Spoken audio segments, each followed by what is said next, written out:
Hello for joining me once again. I am with Jo Stewart-Rattray. She is the Director of Information Security and IT Assurance at BRM Holdich, and she's the Director of the ISACA International Board of Directors, and we're at the ISACA Oceania Conference. Welcome to the program. Hi, Alex.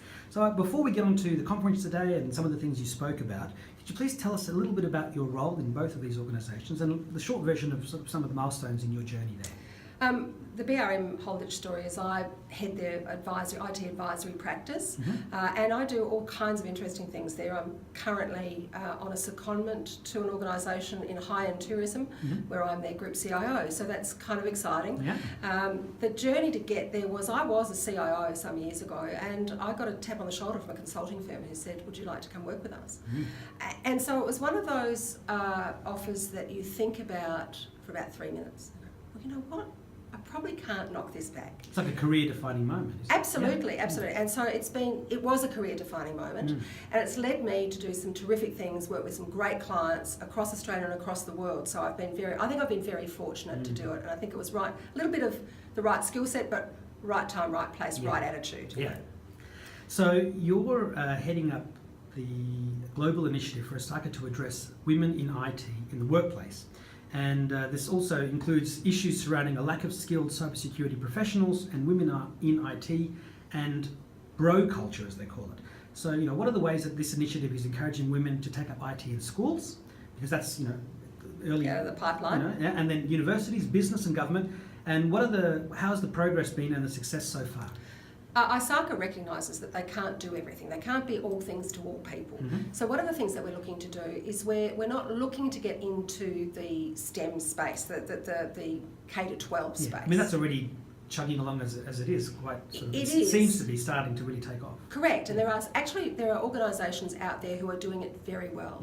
So what we're looking to do is to form coalitions, if you like, with other organisations that are doing things in that particular space better than we are. Trying to be a force multiplier. Exactly right, because if you have one voice across many organisations, it's much stronger, particularly when it comes to outreach into government and into the commercial sector more broadly. So that's some of the things that we're looking to do. The initiative is actually fairly brand new. SheLeadsTech was only launched about 2 weeks ago. So this is its real first outing at Oceania CACs, and we're delighted to be here with it. And I'm very pleased to be leading the Women's Leadership Advisory Council for ISACA, which is the strategic body that oversights this program. So,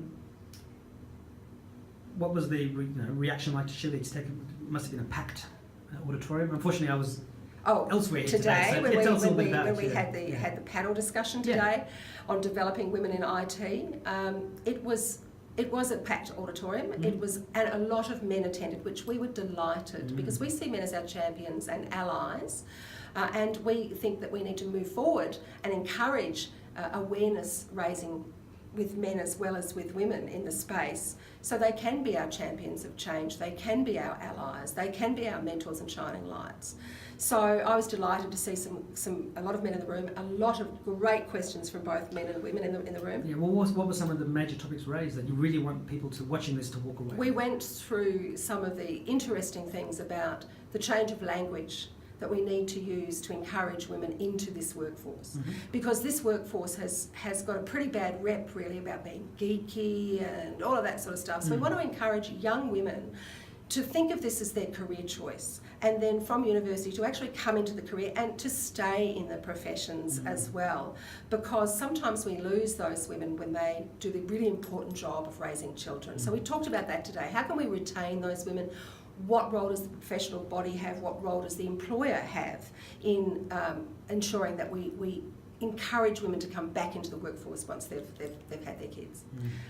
Really important. And the big hairy question at the very end was, what do we do to get parity, both in the numbers of women and indeed in remuneration as well? Because this time last year I stood in front of a banner that was from Ernst & Young that said that for us to get gender parity it would be 80 plus years. That's a lifetime. Well, that's right. Yeah. And it's, you know, when you think about that, that's a crazy number. We're at 7, that means we must be at 79 plus years now, but Yes.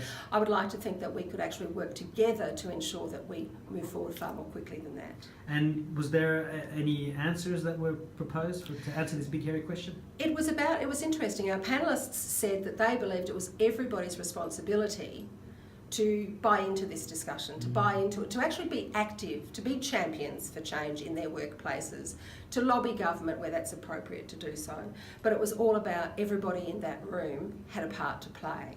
And it's about also encouraging and taking the bias out of advertising, for instance, when you advertise and market positions in this space. And that's not always about zeros and ones. There are lots of other roles.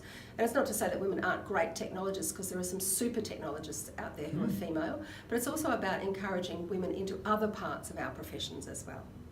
Actually, I remember Alistair McGibbon this morning talking about Grace Hopper. Yes. And I went up to him afterwards, I wanted to tell him, so I remember telling this to Karl Kruszelnicki, that who I was doing some work with at some technology event, and Grace Hopper found the first bug, right? But most people don't realise that Grace Hopper sounds like grasshopper, which is a bug. That's true, I hadn't thought about it. I always have thought of her as, wasn't she Commodore or Admiral Hopper? I think she was something like that. So I always think of her in, you know, I remember seeing a photo of her in her naval uniform. So that's how I always think of Grace Hopper. But you're right, it does sound like Grasshopper. Ada Lovelace, and I mean there are so many, you know, women in tech that There was one question should be celebrated. There was one question today, Alex, that was really quite extraordinary, and that was that somebody was talking about when they first came into the professions in the 70s, and said that what happened? There were so many females in technology then. We have definitely gone backwards, and that's what worries me as well. Is we now need to be very we need to be groovy. We need to be seen to be the next best thing to encourage young women. And we just need to get a little bit of a groundswell, because if you get 1 or 2 young women involved, more will come.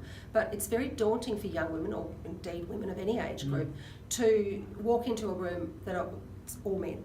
It can be very daunting. I mean, I'm at that point in my career where it's the norm, and I don't want it to be the norm anymore. I would like to see more women in those rooms that I walk into. Speaking of women in tech in the 70s, I mean, when I was in school, in primary school, it was the 80s, and I remember my computer teacher for many years was a woman, and she was wonderful, you know. And there you go. It was, you know, she must have been one of those part of the groundswell. Groundswell in the 70s, and you know, so yes, it really we should have been much more advanced than we are today, but at least, you know. We are moving forward Absolutely. with programs like this, and if we look to partner with other organisations as well to get that groundswell, to get that single voice, I think we have a good crack at really doing something and making a difference. So any predictions on how the industry will look in a decade's time?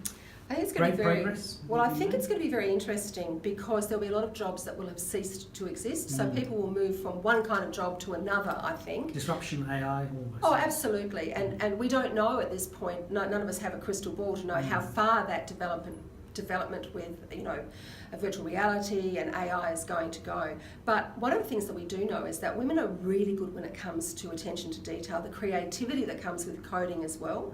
So I can actually see there's a very strong place for women into the future in those different and disruptive parts of our profession. Now, one of the questions I always love to ask the people I'm interviewing is if you could please share the best advice that you've received to help you get where you are today. The best advice I ever got was to be told that I needed to always remain myself, regardless of how successful or unsuccessful I was, that I needed to be authentic, I needed to be myself, I needed to act on fact, not emotion. Yeah. Well, that's good advice for anybody.